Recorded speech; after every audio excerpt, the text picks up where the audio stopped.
creatures of the night. It's your girl Tati.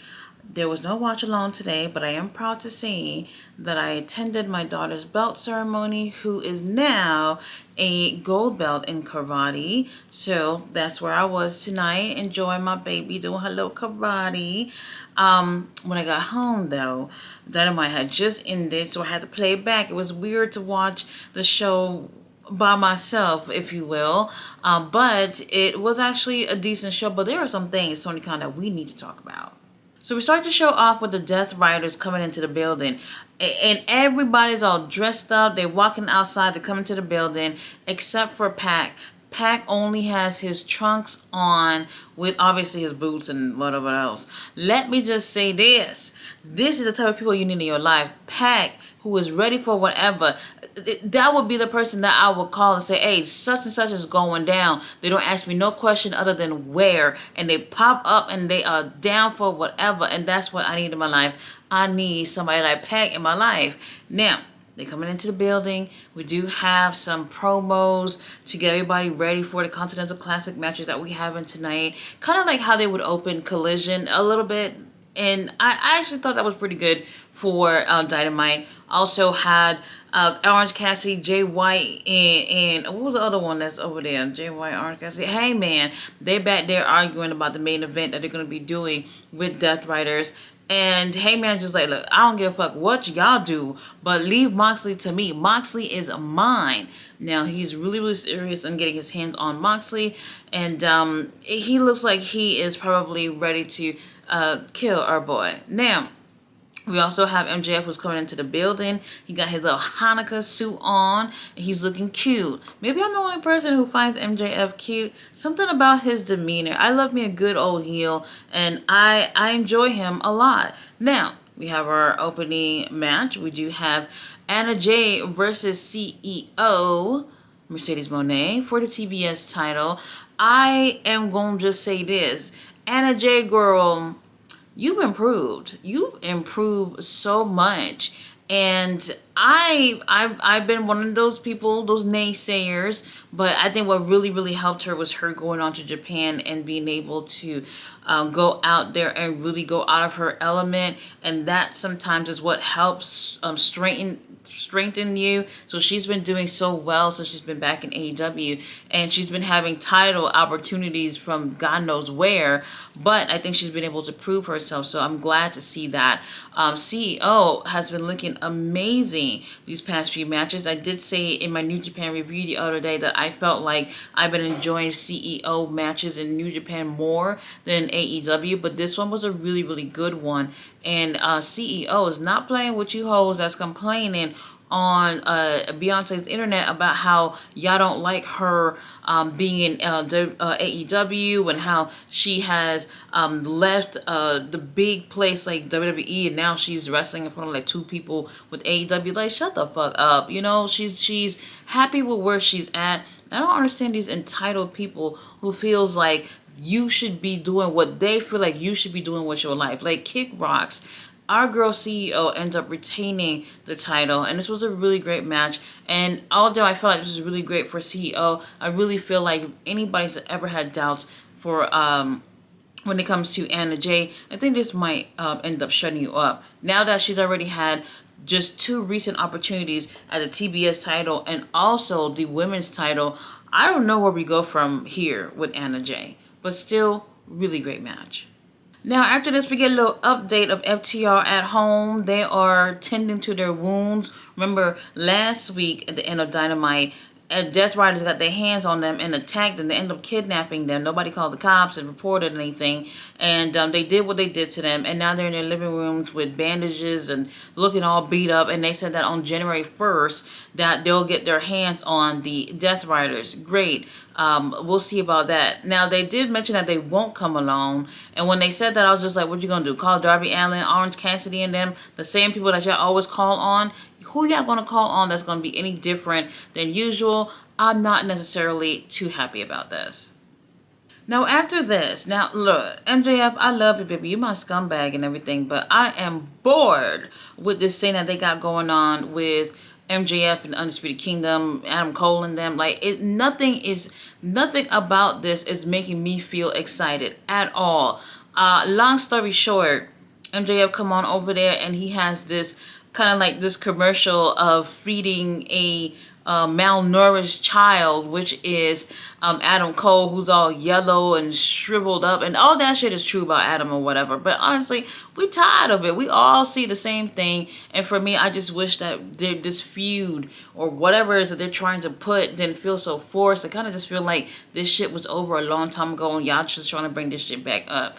Now, we do get a promo from Adam Cole, who's backstage with the Kingdom, and he's doing all this talking, and then he goes, "Oh, did I hit you already?" And then Adam Cole is like still on screen, but the Kingdom, but in the ring, he is behind MJF, and then they started to get in a little bit of scuffle, but our boy MJF ended up rolling out the ring and making it to safety. I'm bored. I'm fucking bored. I don't know. Something about it I'm just not feeling. Now after this, we do have a promo from Jamie Hayter. She is calling out Julia Hart. Long story short, they're going to be fighting at Fight of the Fallen. Isn't that the episode on January 1st? I thought we were saving this shit for the fucking pay-per-view or something. Whatever. I was really surprised to hear it go that way. And I don't know whose idea that was, but the pay-per-view probably would have been a better case scenario, especially when I've been feeling like stop doing that one women's match for pay-per-view or two women's match at the most on these pay-per-views. Why not put it in a third match? Like, what is it that there have to be a limit of at the most two women's match at a pay-per-view? I'm so fucking over it. Now, what I'm not over is that we get a little video package of Kenny Omega, who's coming soon to AEW, but he will be making his first stop at New Japan Pro Wrestling. And that right there, I'm cool with. I don't give a damn where Kenny Omega is going to be at. I'm going to be there too. But at some point, we're going to see Kenny Omega at AEW. So get ready for this. Now, another story that I'm sick and tired of is this thing that they're doing with Hook. Look, Hook ain't that great, but I guess they're trying to put him in a ring with other people who's a million times better than him, hoping that that greatness rubs off on him, which it won't.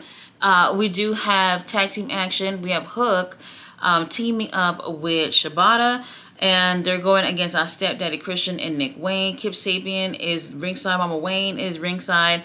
Long story short, Patriarchy ends up taking the win, which, I just don't care. I just don't care. Something about the story. I know whatever they're doing, they really want to get Hook over. And even though I'm not a fan, I try not to be biased or whatever, but I just feel like I don't see it. Every time Hook has a moment in the ring where he actually kind of shines, he's doing a variation of a suplex. That's it. What else can he do? And even in a match like this tonight, where he doesn't have to take the entire load, where he's actually partnering up with Shibata, like, I'm still looking at him and I'm like, I'm seeing the same old motherfucking moves. Meanwhile, Nick Wayne, who's 19 years old, is dancing around Hook. Now, he has a match with Hook. I want to say next week, Collision, Nick Wayne versus Hook. And like I said, that's the match where Hook's going to get exposed and everybody's going to see how horrible he is. Patriarchy ends up taking the win, which I'm cool with. I'm moving on. We have a weird ass video of Chris Jericho being a tourist in New York, and which is interesting because it's like, bitch, you from New York and you over here doing this tourist type video. Very weird. Basically calling himself the King of New York. This is the hype of the match that he's having with Matt Cardona. I have never seen Tony Khan do this for Ring of Honor ever in the past 2-3 years that he has had Ring of Honor. He has never put anything like this to promote Ring of Honor in any shape or form of fashion. Now, what's interesting is that Chris Jericho, granted he's a legend in this business, but he's absolutely haven't really done anything in Ring of Honor.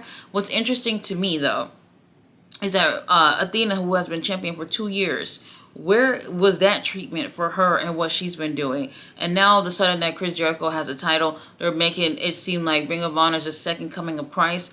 Tony Khan, I don't know what's up with that. After this, we get another hype video of Bandito. I am waiting for you, Bandito. I'm waiting.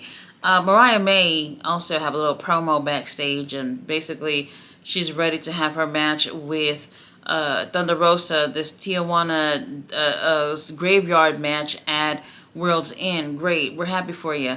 After this, I don't know what this was. Comic-Con. Where did I begin? Ricochet went out there and he had his little suit on. I'm like, oh, okay, that's not so bad. That's not so bad. It's not a bad look for you. He comes on out there. He's with Tony Schiavone. Her Syndicate come out there. And, you know, Ricochet kind of is acting like they're friends or whatever. And then here is MVP. He goes, you still got that car we gave you a little while back? And he's like, yeah, I still got it, bruv. Now he ends up taking the card out and he pulls it out. And then here is Bobby Lashley snatching up Ricochet, and then MVP snatches the card out of his hand and tear it up in like 50 million pieces and throws it in the ring. And I'm just like, oh, what the hell? And then he goes, we don't like kiss asses. And I'm just like, oh, what the fuck? And then Ricochet ends up retreating and just leaving the ring like, okay. And I'm just like, that's it? That's it. Something about that just felt weird in that instance. Like, there would have been a way for them to take care of this, but then Ricochet, I get it, the numbers game. There's 3 big guys in a ring and he's by himself. But something about his reaction to me just kind of felt a little weird, and I just couldn't get with it. And then things get weirder from there. After they cut the little promo and everything, we do have Beast Muertos. Lord have mercy, Beast Muertos. Oh my God, Beast Muertos. Lord, that man is so fine. He comes on out. And I'm just like, well, he's not going to beat Shelton. I didn't feel like he was going to beat Shelton at all. Now, he comes on out there and almost immediately, Shelton Benjamin is just playing around with Beast Muertos like some little toy. And I couldn't even believe it. I said, that's not my Beast Muertos that they doing like that. I'm kind of just speechless a little bit because I just didn't see it happening that way. Beast Muertos end up kind of, I don't know. I was very surprised. I was like, this is going to be neck and neck. And really, not really. Now, Beast Muertos was able to do his little trick, a couple of his tricks or whatever. But for the most part, this was Shelton Benjamin being dominating on Beast Muertos, which I did not see happening at all. And he ends up taking the win. And I am just like, Beast Muertos, he hasn't taken any wins in the Continental Classic. Am I bothered by that? Maybe a little salty because I like him. But I'm just like, I really like Shelton. And I think he's a dominating wrestler, yes. But something about it with Beast Muertos, I just did not like that. And to make things worse, we do have MVP. He was doing commentary, and during commentary, he got into it with one of them. I don't know who it was, because usually I mute these people anyway. And I was just like, and he goes, oh, you don't want me to hurt you or whatever. And I'm like, look, you know what, MVP, I don't know who you're talking to, but you should put your hands on Excalibur, Tony Schiavone, and Daddy Magic, because I can't stand any of them. Now, MVP, he comes on out and I guess celebrate with Shelton and Bobby by beating up on Beast Muertos. What have I done to deserve this? Now, after they beat on him, Daniel Garcia comes out there. And then this is so stupid. This is stupid. Listen to this. He comes on out there, doesn't get to the ring, and he goes, oh, you think I'm stupid? Because he knows he has a match soon with Shelton in the Continental Classic, right? Wait, does he have a match with Shelton? Does he? Whatever the situation is, then he goes on to say, oh, you guys don't think that I know that y'all won't do that to me? And I'm just like, you just came out there to mention that when you weren't even involved. Instead of you coming out here to help Beast Muertos, you talking about them potentially attacking you at some point in the future, bitch, ain't nobody care about you getting attacked. You come out there and help Beast Muertos, or just don't come out at all. Now, Pastor Briscoe come on out there basically saying, bitch, let me help you take care of them. So then they get in the ring. MVP kind of backs off and lets Shelton and Bobby do what they're doing. Bobby, I'm going to say this, I got a blouse just like what you were wearing earlier too, okay? And Bobby, if he does one little wrong move, then it's over for that shirt. And I'm just like, why is Bobby coming out here wearing all this tight clothes every week? Like, what is going on? Who is your fashion a designer? Like, what is going on here? I don't know who his tailor is, but the clothes and the fit, I don't care for. And then they end up laying out everybody. Nobody really helps Beast Muertos, to be honest with you. And what was very interesting was Shelton. He picks up the TNT title and he holds it up in the air. And I'm looking at that thing and I'm like, oh, it looked right.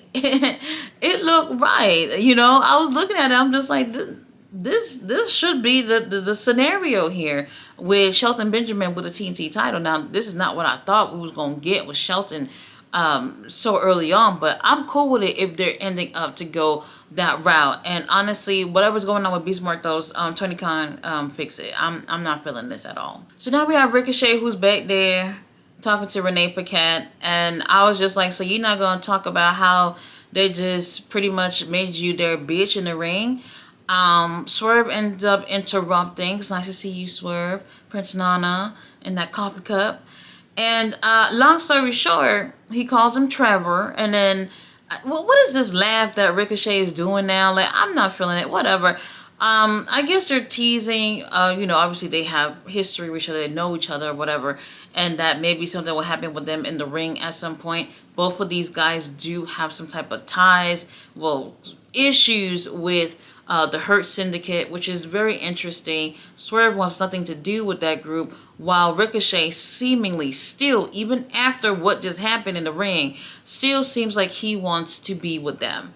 Now, we have this weird thing with Toni Storm doing an interview with RJ City, and she doesn't remember anything about being Toni Storm or whatever, and she's the rock star Toni Storm. Bitch, ain't nobody fucking with it. I'm like, look, it's one of those situations where her kind of forgetting about it, I think it's kind of cute, but at the same time, it's like, if you were doing that and you were now at a gimmick that people liked, people will be like, all right, we'll take it, but nobody cares about this rock star shit before, and we don't care about it right now. Moving on. Darby Allin versus William.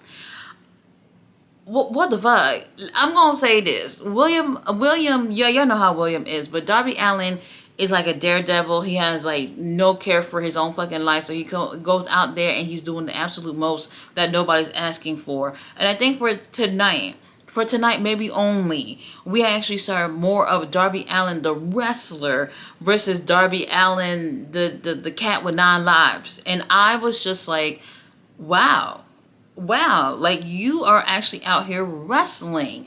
And it'll take someone like Will Ospreay to get that done. This is the first time that they've ever had a match together. So I felt like the chemistry was really, really great. And I felt like we were forced to see Darby Allin, the wrestler, which I really, really did like. Did we see our Darby Allin kind of doing a little more than what we wanted? Yes, but this was him just being more of what I think people would like to see of him in the ring, rather than him pretty much wasting some of them 9 lives every time he get on out there.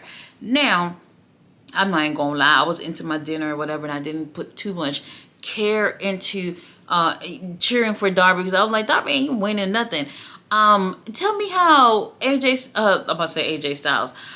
Might as well call him that. You can see like William is very influenced by AJ Styles. He even gives Darby a Styles clash, not even onto the apron like he was planning on doing, but on the mat outside the ring. And I was just like, holy shit, like Darby Allin, you know, Darby probably asked him to do that, but whatever. Long story short, Darby Allin ends up taking the win. Darby motherfucking Allin took the win, and I was fucking shocked. I didn't see that happening at all. I had to rewind it back just to make sure I saw what I saw. Darby ends up taking a win with a coffin drop. Now, it was like 60 coffin drops, and somehow that weakens William, and he ends up losing the match against Darby. Very, very surprised. Now, we have like 4 people in the gold lead with 6 points right now. So that's the most anybody has in a gold league. So very interesting, because now it's looking more like William may not win in terms of the gold league. This is what everybody been thinking anyway, that William's going to be the one to win in the gold league. And now it's just like, oh, I don't know. But we do have Ricochet going against William this weekend. So that's going to be interesting to see who ends up getting that little 3 points to end up being in the lead for the gold league. So far, Continental tournament has been great. I don't know what's going on with Beast Mortos. Commander, baby, we don't even remember that you even in this. But still, really, really great show. Now, we still have the main event to talk about. Main event, we do have Hangman teaming up with Orange Cassidy and Jay White and them abs. Lord have mercy, oh my God.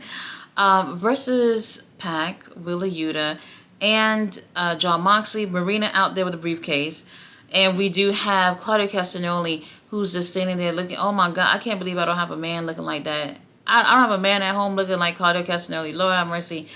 This match, this was one of those situations where just like, can they coexist type of situation with Orange Cassidy, Hangman, and Jay White. They've been arguing since the beginning of the show. They're arguing again throughout this match, not on the same page. Matter of fact, at some point, Hangman just like deuces bitches and end up leaving the match. And it was basically a handicap match. When I even say handicap match, I'm not even just saying 2-on-3. I'm also saying Marina and Claudio was in it too. Referee is just like, you know what, fuck it. I see it, but I'm not going to say shit because I'm scared of everybody in this ring. So whatever. Shit was just happening anyway. Now, very interesting, because all along we had Heyman, who kept saying he wanted to get his hands on Moxley, and definitely the frustrations of not being able to get Moxley, especially the way he wants to, I guess got him leaving and going to the back. Now, the match was okay for what it was. I don't know, I guess like 15, 12 minutes or so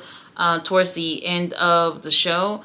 And right when it's looking like things ain't going to be good for Switchblade and Orange, here comes Hangman, who comes up out of the blue when he sees it's just Moxley in the ring. He's like, now's my time to get my hands on him. He goes in there, and the first thing he's going to go for is that buckshot lariat. However, Orange Cassidy done came out of the blue and sucker punch our boy Moxley. Now, Hangman is just fucking pissed off because Orange Cassidy done came out of the way and just fucked it up for him. So now things are just, going off between them two and whatnot.